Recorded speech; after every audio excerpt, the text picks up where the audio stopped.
Hello there, you gorgeous human being you. I'm Chris from TechSpert, and this here is the fresh new Infinix Note 11 Pro, which Infinix itself is bigging up as a budget-friendly gaming smartphone. It costs you $230 US. There's no plans to release it directly into the UK, but you will be able to import it. And for that price point, you get some reasonably premium specs, including a 120Hz display, you get a 5000 mAh capacity battery with fast charge support, all kinds of good stuff. There's even apparently a telephoto camera lens, but is the Infinix Note 11 Pro actually any good? Well, let's whip it out of the box, test out that gaming performance, check out the camera tech, all that good stuff. And for more on the latest and greatest tech, please do plug subscribe and ding that notifications bell. Cheers!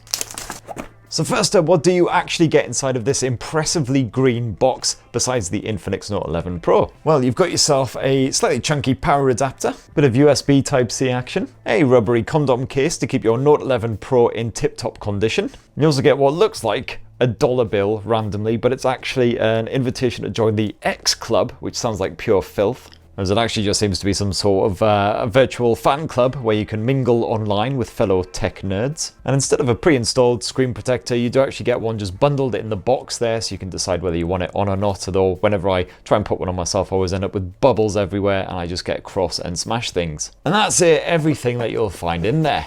So the Infinix Note 11 Pro is, to put it mildly, f***ing enormous. This is a 6.95-inch Godzilla of a smartphone, just like its predecessor, the Note 10 Pro. Certainly got a good heft to it, and you will want to use this thing with two hands, because one-handed use good frickin' luck. You've got a plastic back with a matte finish, which has got a sort of a slightly textured vibe to it as well, which just helps with the grip, which is always good. And that matte finish also means that you don't get greasy prints all over this thing seconds after you lay hands on it. This is the not particularly exciting mithril grey model, but other more colourful hues like haze green and mist blue are also available. So overall, yeah, the Infinix Note 11 Pro is a beast. I would definitely prefer it wasn't quite so big, but I understand obviously some people do like them rather palm-filling, shall we say. But I do like the overall design here on the Infinix Note 11 Pro. It's very simple and straightforward, but it looks rather smart as well. It's quite understated in a way. The camera lens doesn't jut too far out of that arse end. The likes of the headphone jack present and correct, which is always a bonus. So it may be a whopper, but I quite like. And let's just give the Infinix Note 11 Pro a quick poke and see what's lurking inside the SIM tray. And it's actually really good news on that front, because not only do you have space for two SIM cards at the same time side by side, but you've also, on the flip reverse side, got space for a microSD memory card to expand that storage. And no Gorilla Glass for that display, unfortunately, but at least you get that screen protector bundled in the box. Alrighty, so the Infinix Note 11 Pro all set up, ready for action, and it is an Android device, but Android is a very different beast indeed under that XOS 10 launcher. It's a pretty heavy launcher, shares some similarities with MIUI on the Xiaomi smartphone. So for instance, you can drag down the notifications bar from the left-hand side, but if you pull down from the right-hand side, you pull down this kind of control center type thing, fast access to all of your main toggles. You can completely customize that to throw in any features that you really adore and that you access quite a bit. And as you can see there, XOS does add a lot of additional tools on top of Android. So for instance, you've got the likes of the one-handed mode, and this is particularly handy when you're dealing with a 6.95-inch beast like the Infinix Note 11 Pro. And there's an incredible amount of customization you can do here on XOS as well. So if you dive into the menu, for instance, you've got all kinds of settings you can play around with, including the page effect, change up the grid size, the folders, the text color. So it's not quite as in-depth as a launcher like Nova, for instance, but it's pretty damn good.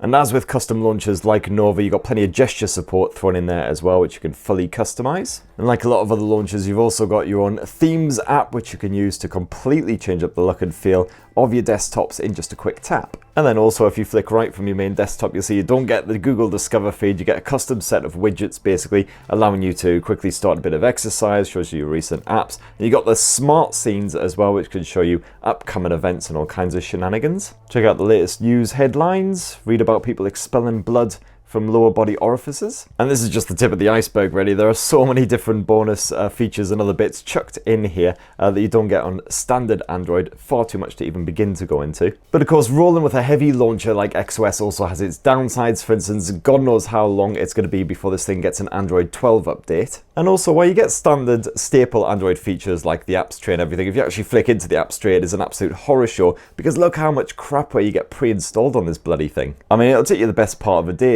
just to uninstall all the stuff that comes on here. Your Party, no idea what that is. Oh, and I can't get rid of it. Excellent. Not without some jiggery pokery anyway. Best I can do is disable the bugger. And some of the third-party stuff like WPS Office you can actually uninstall, which is good. But yeah, quite a lot of the other stuff is stuck on here. And as you can see there, you've got a generous 128 gigs of storage bunged inside the Infinix Note 11 Pro, but a hearty portion of that taken up with all the shite that comes pre-installed. I've probably put about 5 gigs of my own apps on there, so as you can see, yeah, a big old chunk is taken up. So it is just as well really that you've got that micro SD memory card support, so you can expand that quickly and easily. No complaints on the security side though. You've got an edge-mounted fingerprint sensor just mounted here on the right side as usual, and as you can see there, nice and nippy. And that is despite the fact that it is super tiny. And you've also got some face unlock shenanigans as well, so let's just give that a go, and as you can see, just as nippy as that fingerprint sensor. Now, if you like them large, you're probably going to enjoy the Infinix Note 11 Pro with its 6.95-inch IPS screen. That's the same dimensions as the Note 10 Pro, the previous generation. Same resolution as well, Full HD+. Visuals are still reasonably crisp, despite the fact this is the size of a frickin' tablet. And so far seems like a solid panel, just a tiny little bit of light bleed and not too bad at all. Nice strong viewing angles. On top brightness, you'll easily be able to see this thing outdoors. I had no problems with visibility. Colours are sort of reasonably punchy for an IPS panel as well. The contrast isn't too shabby, and it goes all the way up to 120Hz refresh as well, up from 90Hz in the previous generation. Complete with a good bit of auto refresh action as well, so it can automatically scale from 60 to 120 depending on what you're up to. Annoyingly, at the time I shot this video, there was no support for Netflix or Disney Plus on the Note 11 Pro. That's probably because it's pre-launch. Hopefully that should be added soon. On the audio front, you've got a stereo speaker set up here on the Infinix Note 11 Pro, so let's just bump up the volume, see if it's actually any good. And for more on the latest and greatest tech, please do subscribe and ding that notifications bell. Cheers! Right, now on that top volume, the Infinix Note 11 Pro is proper loud as out. That should be absolutely fine. Even if you're like next to a construction site with non-stop drilling, you should still be able to hear this bloody thing. Clarity is alright on that top volume as well, not bad at all. And yay, verily you do, of course, have a bit of headphone jack action as well as Bluetooth to use headphones, obviously. If you jump on into the audio settings as well, you'll see you've got full support for a good bit of DTS action, as with the previous generation. So you can have it on the smart mode, where it just changes up the audio config depending on what you're up to, or you can have a specific setting on the go, or if you want to, you can even bugger around with an actual equalizer. Now, the Note 11 Pro is powered by the MediaTek Helio G96 chipset, the ultimate gaming processor, as Infinix itself puts it, backed by 8 gigs of RAM. Now, the Helio G96 is another 12nm chipset, just like the G95 that it is succeeding, which means it's not particularly energy efficient. Actually uses the same CPU as that G95 and a slightly lesser GPU, for reasons. So the Infinix Note 11 Pro actually spaffs out very similar Geekbench scores to the Infinix Note 10 Pro, the previous generation there, so don't exactly expect a huge uplift in the gaming performance. In fact, one of the main benefits of the G96 is that 120Hz display support, so that's one of the reasons, I guess, why Infinix decided to go with this one. But let's get a bit of gaming on the go here on the Note 11 Pro and see exactly how decent it is. As usual, you've got fast access to all of your games via the X Arena app, and this also gives you access to the Darlink engine gaming features as well. So as you can see there, you can basically block out the entire world while you are gaming, and you've also got the optimized game graphics option. This is basically meant to keep the visuals nice and smooth and prevent any weird shit like ghosting happening when you are gaming, and certainly I didn't notice any weird visual f***aboutery when I was playing a good bit of Call of Duty mobile action here on the Note 11 Pro. Unfortunately, I was limited to the medium graphics quality and the high frame rate here on the Note 11 Pro in Call of Duty Mobile, but it didn't really impact the gameplay for me. The main thing was that the frame rate stayed consistently smooth, no real judders or drops, which made it more likely that I was going to get my head blown off by a bloody teenager on their school holidays. The screen was plenty responsive as well, with its 180Hz touch sampling support, and yeah, that nice big wide view of the action certainly helped out as well, so with my knackered old peepers. And the Infinix Note 11 Pro also has a built-in graphite cooling system, and even after several frantic games of Call of Duty Mobile with my sweaty hands clutching this thing tight, it was only just ever so slightly starting to warm up. So yeah, I enjoyed my gaming experience here on the Infinix Note 11 Pro. Sadly, not really much of an upgrade at all over the previous generation. I was hoping for a bit more beef in this one, but it's a perfectly great way of getting into your Call of Duty mobiles, your PUBGs, all the good stuff. And also another disadvantage of the G96 is, once again, you've got no 5G support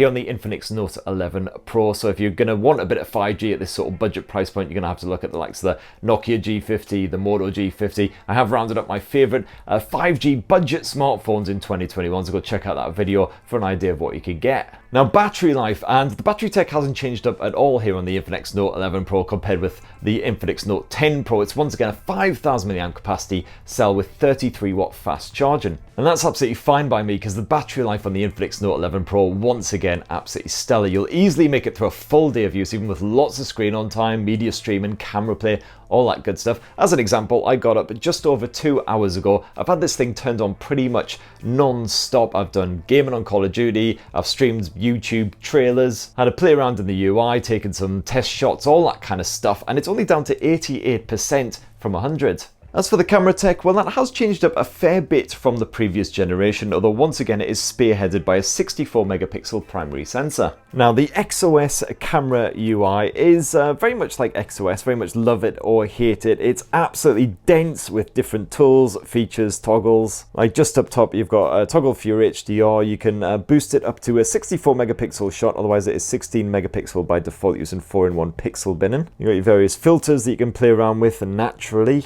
And the auto mode is basically the AI cam mode, and this does change up the settings and swap to different modes based on what you're actually shooting a photo of. So as you can see there, it's shooting a portrait shot because it's detected a human face. Not quite human, obviously, but she's human to me.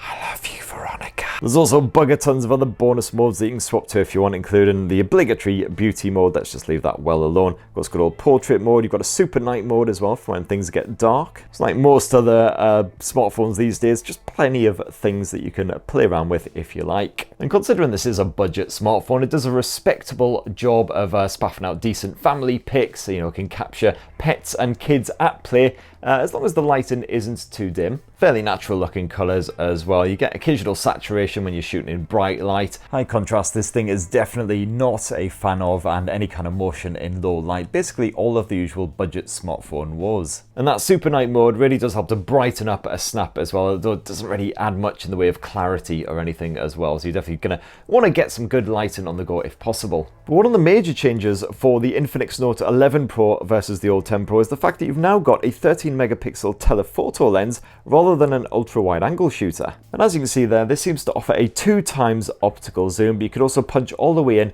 up to 30 times with the digital zoom. And yeah, telephoto lens pretty rare at this sort of budget price point, so it's great to see it here on the Infinix Note 11 Pro, but of course it does mean you don't get an ultra wide angle shooter as well, so just bear that in mind. And then that final lens here on the back end of the Infinix Note 11 Pro is just a basic 2 megapixel depth sensor for your portrait shots, so nothing terribly exciting there. And then last up, around front, you do have a 16 megapixel selfie cam as well if you happen to like your face and you want to take photographs of it. And this again is slightly perturbed by strong light, and in low light it does struggle a little bit, although you do have these screen flash features sort of help out a bit, though it just makes me look a bit like a kind of a, I don't know, benevolent spectre, I guess. But it's all good. So that in a nutshell is the fresh new Infinix Note 11 Pro, and while it's not really a massive upgrade over the original Note 10 Pro in many areas such as performance and battery life, you do now have a 120Hz display, still an absolutely gargantuan bugger, and of course that telephoto camera lens as well if you need to get a bit closer to the action.